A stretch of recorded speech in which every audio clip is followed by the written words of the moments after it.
부활주의를 보내고 우리는 지금 부활의 계절의 한가운데 함께하고 있습니다.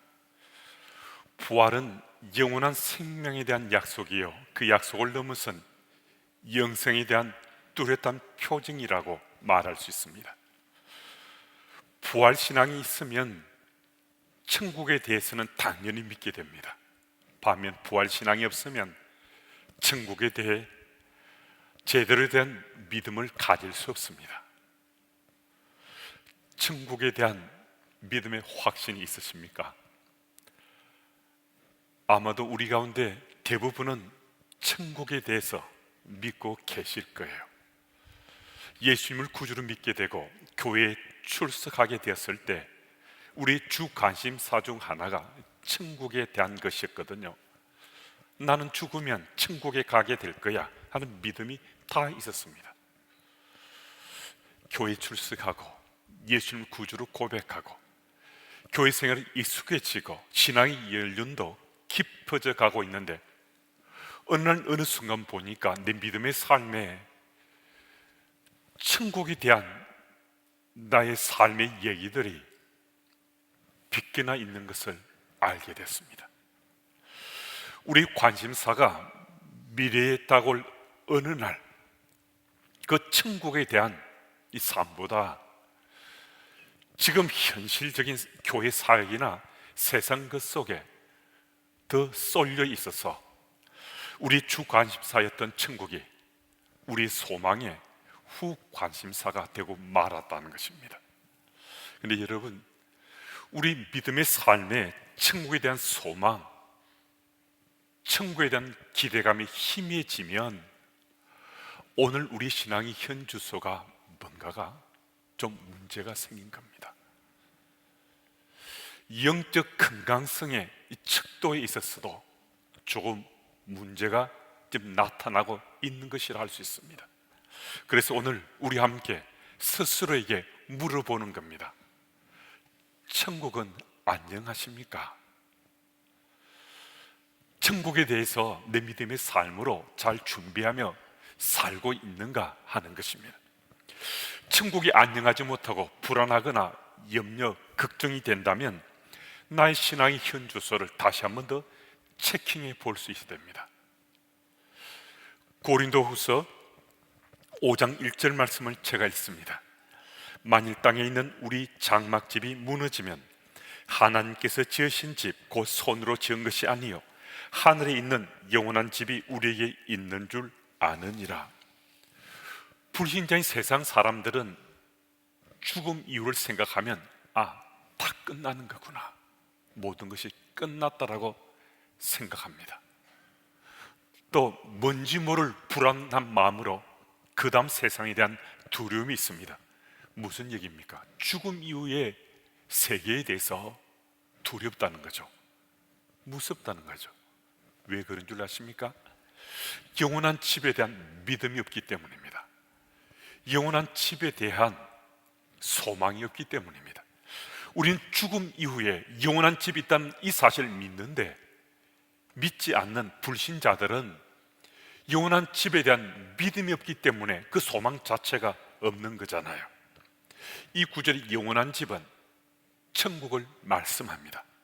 여러분, 죽음 이후에 천국이 있다는 이 사실을 믿는 삶이 우리 인생에 얼마나 큰 위로요, 은혜인지에 대한 이런 이야기가 있습니다.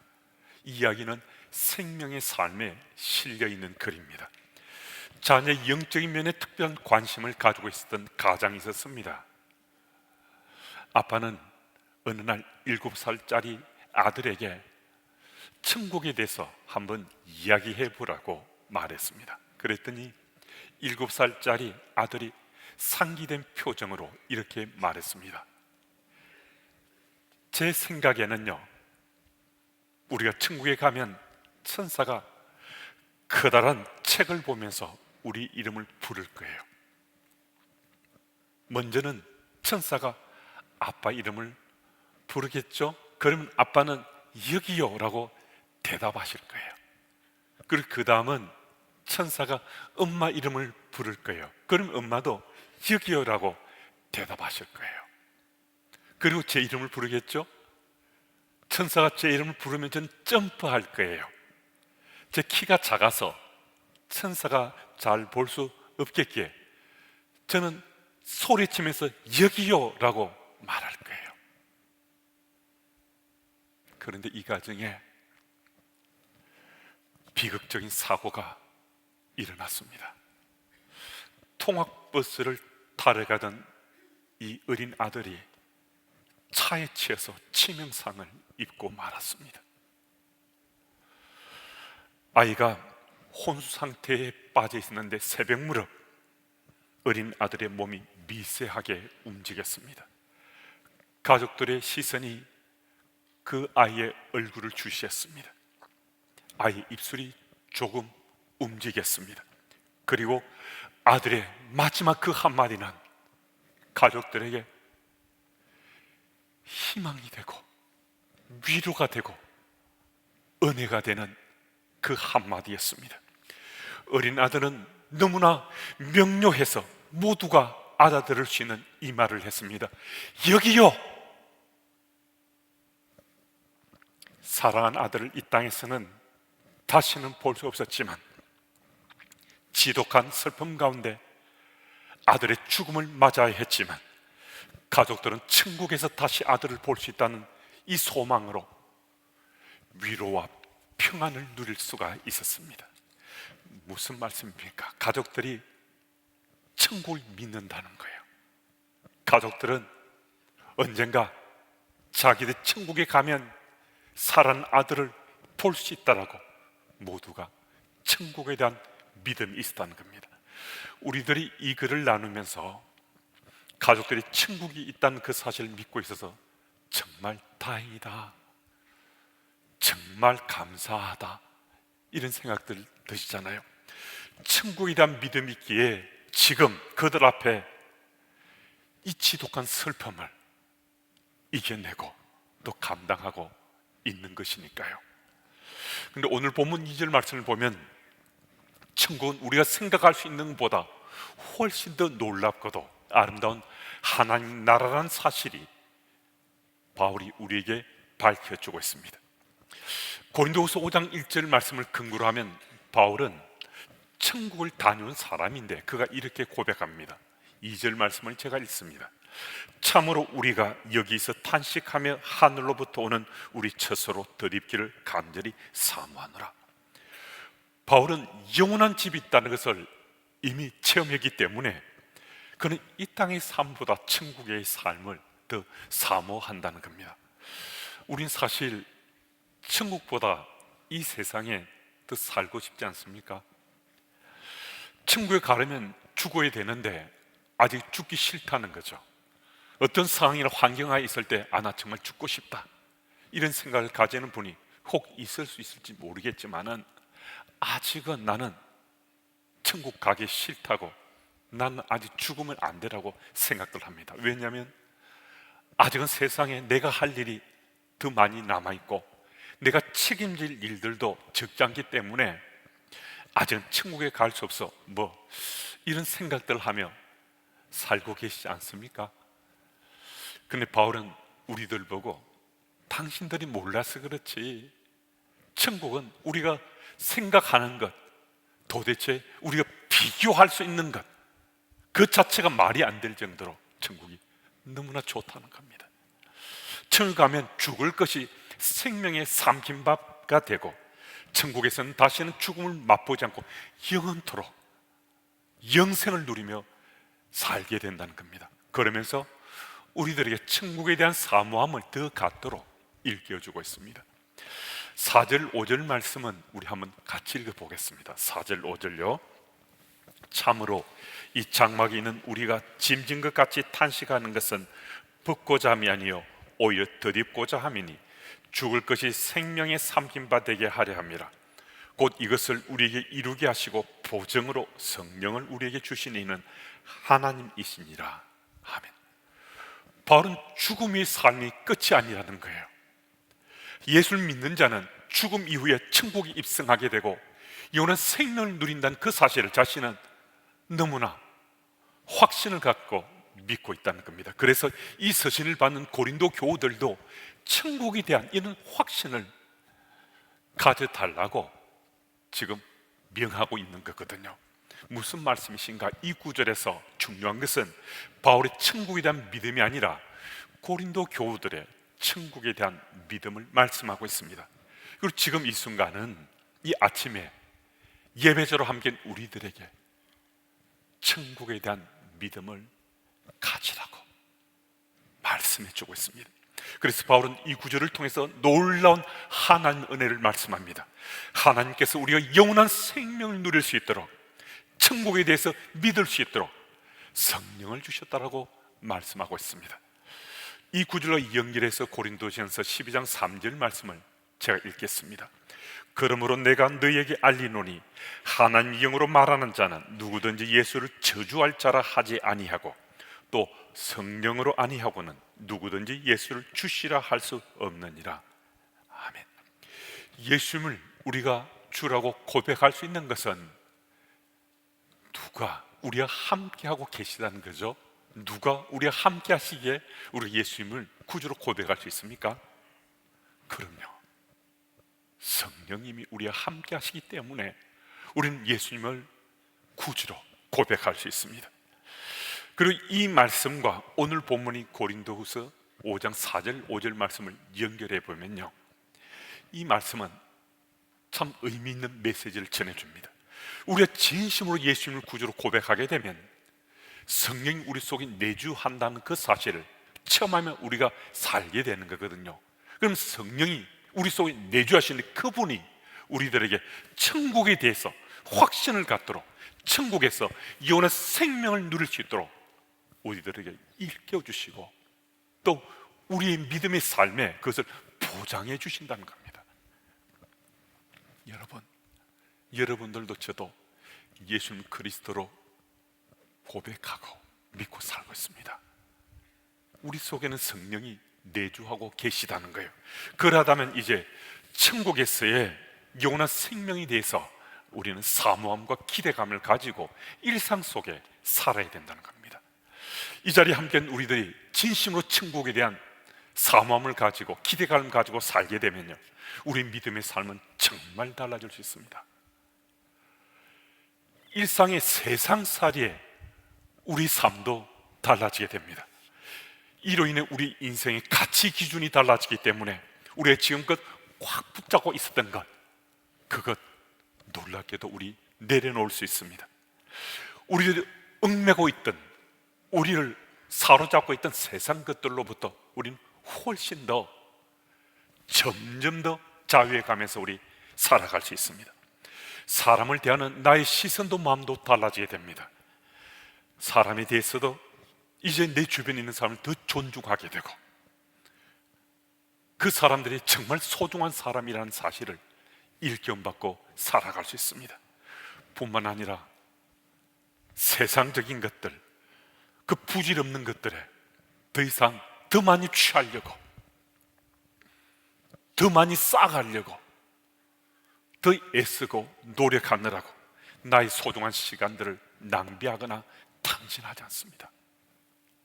여러분, 저는 여러분들과 제가 신앙의 현 주소인 우리 삶의 자리에 천국에 대한 사모함이 점점 더 채워져가면 좋겠습니다. 그러니까 우리 신앙의 현 주소에 천국에 대한 사모함이 있다면요, 그것은 우리 믿음의 삶이 점점 더 건강해진다는 겁니다. 주님과 우리가 더 친해졌다는 거예요. 더 가까워졌다는 거죠.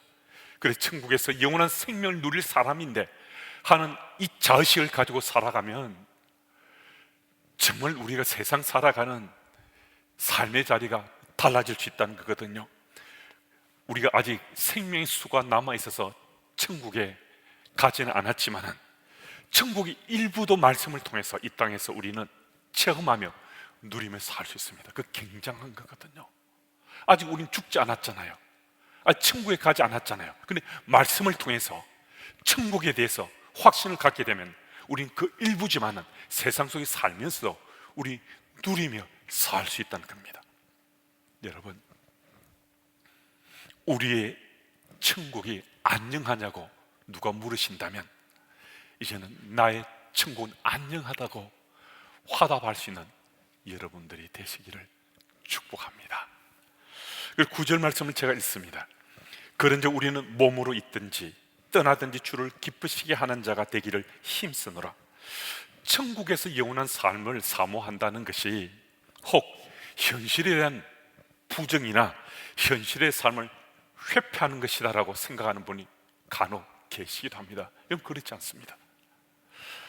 잘못 오해해서 천국을 사모하니까 이제 이 세상 삶은 대충 살다가 주님께서 부르시면 그때 네 하고 대답하면 천국 가야 되니까 그냥 이 세상 삶은 적당히 그냥 그럴듯하게 하며 살다가 나 천국 가야지, 혹 이런 생각을 하신다면 그거 아니라는 거죠. 9절 말씀을 보면 믿는 자로 살아난 우리들의 관심은 이 땅의 삶이든지 천국에서 영원한 삶을, 영원한 생명을 누리고 살든지 우리 시선은 요 하나님을 기쁘시게 하는 그 일에 우리 시선이 맞춰져 있어야 된다는 겁니다. 그리고 이를 위해서 힘쓰며 살아야 된다는 거예요. 이 땅에서 우리 생명수가 아직도 적잖게 남아있는데 하나님을 기쁘시게 하는 일을 행하지 않고 천국 갈 그날만 카운트다운하고 있다면 우리 신앙의 자리는 바른 믿음의 삶이 아니라는 거예요. 그래서 오늘 세상 속에 그리스도인 살아난 우리라면 어떻게 하면 하나님 기쁘시게 할 것인가?